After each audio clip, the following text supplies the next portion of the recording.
خاوتي والله راه حبيت نريبوندي له هذاك عبد السامع. راح دار فيديو في يوتيوب فوبيا الملعون قدامنا، ما قلقنيش، هو نورمال هذيك هضرنا فيها. لي كومونتير شغل حرضهم ديالك، شغل طبعهم.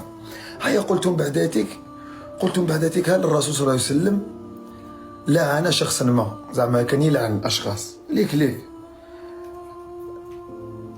لم يكن من هديه صلى الله عليه وسلم لعن الناس وخاصة المسلمين، وما وقع منه فهو نادر، وهو لم يصدر منه على وجه المعصية، فهو صلى الله عليه وسلم لم يظلم ولم يعتدي، حاشاه من ذلك، بل لعن من يظن أنه مستحق له، مع ذلك احتاط فطلب من الله أن يجعله كفارة وأجرا لهذا المؤمن، فأصبح هذا اللعن إحسانا.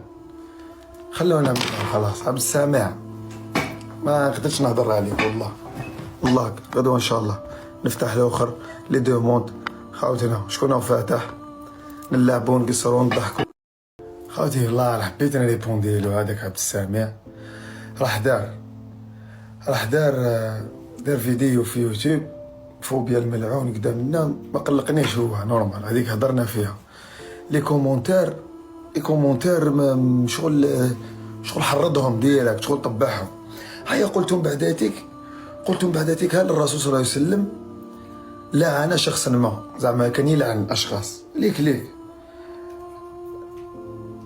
لم يكن من هديه صلى الله عليه وسلم لعن الناس وخاصة المسلمين، وما وقع منه فهو نادر، وهو لم يصدر منه على وجه المعصية، فهو صلى الله عليه وسلم لم يظلم ولم يعتدي، حاشاه من ذلك، بل لعن من يظن أنه مستحق له، مع ذلك احتاط فطلب من الله أن يجعله كفارة وأجرا لهذا المؤمن، فأصبح هذا اللعن إحسانا.